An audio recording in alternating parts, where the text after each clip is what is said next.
This is the Superpowered Mind podcast for inquiring individuals who are tired of the struggle for peace, happiness, and clarity. I'm Claire Diamond, ready to help you explore the principles of the mind, the self, and reality to unlock ultimate mental freedom. This podcast is the one to listen to if you're ready to experience the capabilities of the superpowered mind. Hi, everybody. Welcome to our monthly podcast. This month, we're looking at relationships, but specifically about 7 questions that can be used to bring the mind into reality in a relationship. And we look at relationships a lot within this exploration because it's within the context of family, school, peer group, community, that the self-concept is developed, that idea of what I am and of what I need from others in order to be safe and secure. It begins as a physical reality. The child is literally vulnerable, is literally dependent on those around it for survival. And that physical survival translates into survival of the psychological concept as the mind develops a total conviction of myself as a separate psychological entity. So that inner idea of what I am is created in relationships, and it will play out in relationships, not necessarily in the same way in all of them, because some relationships might feel, due to how they were as the self-concept was forming, some relationships might feel much more exposing or risky or vital for our psychological well-being. And so what this means is that relationships are always going to be the place in which projection happens, patterns from the past play out, fears, need, shame, insecurity are triggered, where every conversation or interaction is bringing into the present the old past ways of strategizing or managing survival and security. And because of this, when in feelings of stress or of need or vulnerability, when the mind is taking relationships at face value and it's striving for what it believes it needs in terms of love or attention or validation, then all that is happening is a solidification, really, of an apparent reality that actually isn't real. It's just a play out of the past. But the more striving there is within these relationships, the more desperate they appear, the more threatening it seems to our survival, not physical survival, but our sort of sense of existence, our sense of being us, the more rigidly held in place is the projection. And so this is why relationships, and in particular the bad ones really, where we stay in there and we're struggling to try to get the thing that we think we need from that other person. We're trying to make them think of us a certain way because it looks to us that if that representation of me in their minds is how I want it to be, then I'll be okay. All of this, that stress and that striving and that trying and that desperation, that sense of peril, all of that is saying there is something going on here that means the mind is not in reality, that the version of self that is currently running the show and which is the lens through which everything is currently being perceived, is not true, is not what we are at all, no matter how much it looks like it. And so relationships are the place where a mind can become sane, where all the cues are there to return a mind out of the playing out of the past and into actual presence, into the reality of the present moment. That's the gift of relationships. And until that is seen, relationships will continue basically to reconfirm the belief system. And that's why we go from same relationship problems to same relationship problems. That's why we try and escape a terrible relationship with an old boss and we end up with exactly the same type of boss. It's why with our parents, we're still a young child, really. We're still trying to get more attention than our siblings or affirmation from them. It's why in our friend groups, we might feel, like we're still in the playground, still trying to be included, be liked enough, be right enough. All of these patterns will keep playing out until something is heard, and hopefully through this podcast today, something is heard that starts to shift the focus from the agenda of self-security, the agenda of one day I'm going to have enough of what I'm seeking, or I'll avoid enough of what I'm resisting, and I'll be okay. I'll be free. I'll be peaceful. I'll be worthy. I'll be valid. The shift from that agenda to a mind that is now curious, a mind that is now in a field of exploration. That's like what we call it, like real life starts to become a field of curiosity, of revelation. And in particular, relationships are that space, because it's relationships that is where the self-concept forms. It's where it plays out in patterns. It's where the truth can be revealed. So based on that, because of that, we are looking at 7 questions to start to shift the mind from projection into reality. And they're particularly useful when there's resentment towards someone, there's a feeling someone needs to change, we're hostile or angry, we're in conflict. It looks like our sense of being, our sense of self is being affected by this person. When that's happening, these 7 questions are really useful. So the first one is about powerful healing, I'm calling it. The question is, what is really going on in this situation?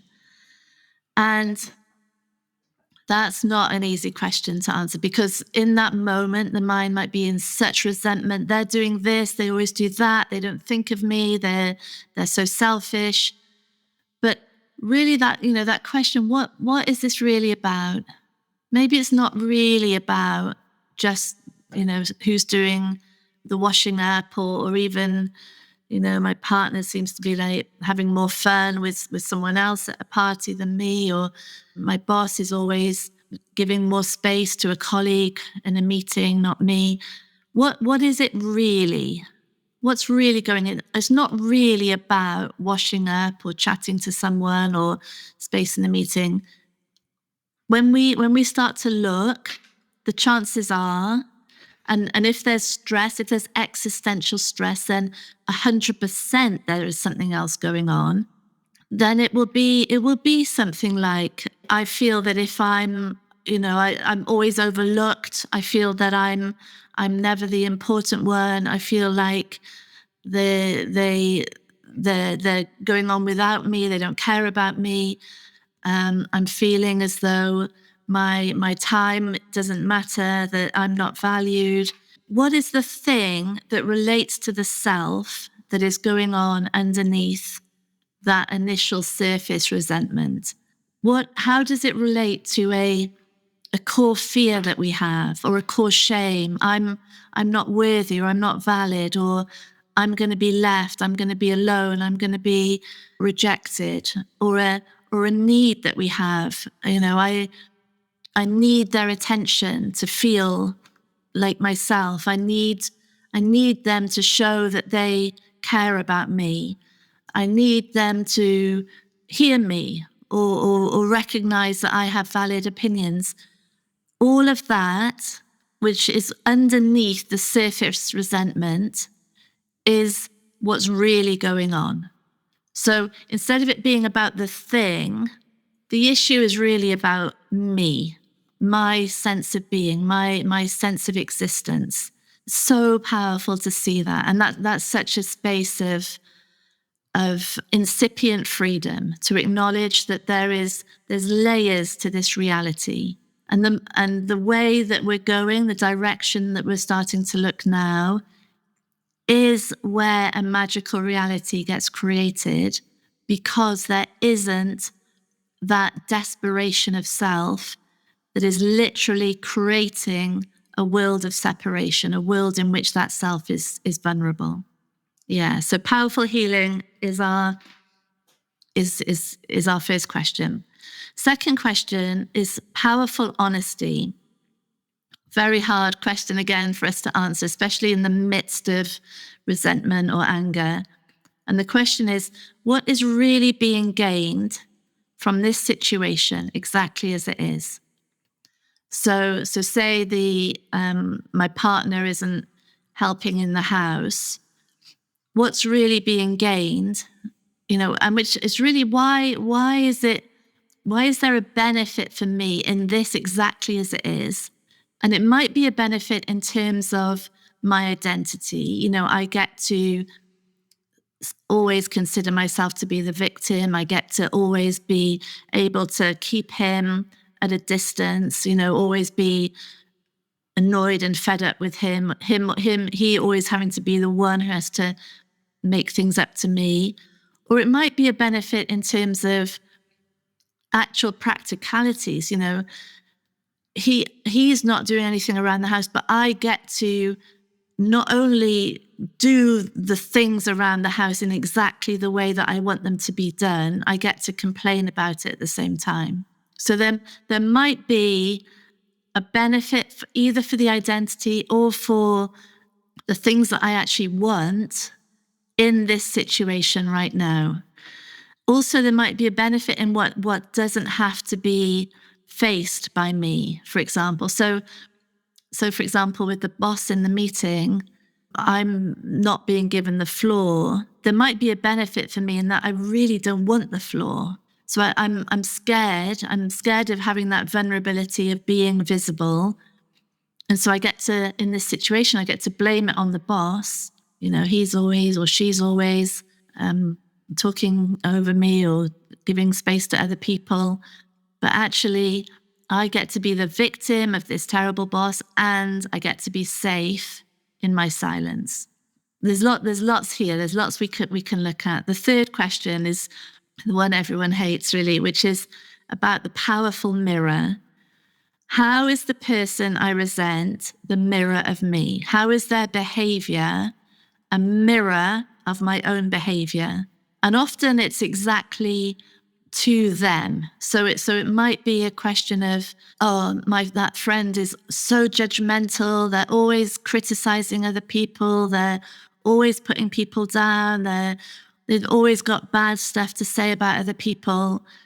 And we might be totally unconsciously saying this to another friend, completely unaware of this mirror that's going on, in which I am doing exactly the same thing to that person that I am criticizing them for, that I'm blaming them for. So any behavior that we resent in another, the third question is saying, where am I doing that behavior? And the chances are it's to them. That's the first place to look. It's to them. If we really can't find that, then we can think about how with other people, or maybe there's an equivalent. It might be that I'm so resentful of my kids and how untidy their bedrooms are. It might be that my direct mirror is that my bedroom, and it's actually really true, is a complete mess. That's the first place to start. Clean up my bedroom before I'm telling anyone else to clean up my bedroom. Or it might be an equivalent. I might be so angry with my kids that it's so messy. My bedroom might be immaculate, but my finances might be in chaos, or my computer files, or my calendar. Then what's my equivalent of the mirror here? And the value of this is that, first of all, that sort of deliciously enticing space of superiority is unavailable, and that's a horrible thing for the ego. But actually, in terms of relationships, it's an amazing space to come into that humble acknowledgement. The thing I'm resenting in them, I'm doing. It stops that hidden behavior within us, that unconscious doing, and then resenting others for the same thing, as a way really of avoiding looking at our own things. Also, it sort of creates this space of sameness. If I'm shouting at my kids for their bedroom, but I'm seeing like my bedroom's untidy, and I can see how hard it is to keep it tidy. And, life is so busy, and there's clothes and there's stuff around, and I don't have time to put it away. And I really don't like it being messy. But also, it's not something that comes naturally to me to be tidy. And so maybe it's the same for them. Maybe it's exactly the same for them. And so instead of it being taken as a surface blame, you need to be different, now there's this real depth of understanding about a behavior, and often how hard it is to change a behavior. So powerful mirror is a brilliant question. How is the behavior I resent in them exactly what I'm doing? Question 4, we're looking even more at behavior now. Powerful behavior. How is my behavior directly contributing to the behavior that I resent in someone else? This is a hard one, really, because in that moment of resentment, it's all about them. It's all blame on them. They're doing this, I'm the victim, they're the villain. But actually, if we start looking at, in combination with what's the benefit of that behavior for me, and how am I triggering that behavior in order to get that benefit? A benefit for me might be their attention in whatever way.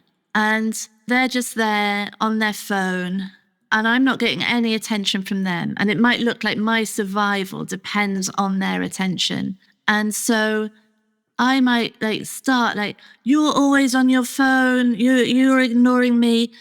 And in that, then they get critical of me. They get sort of turning to me, and they're cross, but nevertheless, I've got them in that minute. We're engaged, we're dynamic, there's an energy between us. I've got attention on me. This person is looking at me. So there is to start to see how I'm prompting or maintaining this behavior that I say I resent is such a huge thing for us to consider. Really starts to shift that sense of victimhood into real agency, into real origin creation. It's a huge area to consider. The 5th question is information, powerful information. What real-time information about the other, about the situation, about my own belief system is being brought into visibility right now? What subconscious beliefs are coming up to the surface? What fears, needs, shames, insecurities are being made visible? And it relates to our first question, what's really going on? And it expands it into all information, because That's where the mind does so well. And especially in relationships when there are so many cues, there's words, there's expressions, there's gestures, there's energy, there's glances, there's looks, there's like a sort of the unspoken, it's what is available here to see, what can be asked here to find out more. So instead of being in this space of just projection, belief and projection, which is simply a play out of the past, it's old beliefs, it's an old reality that is overlaying on this current now.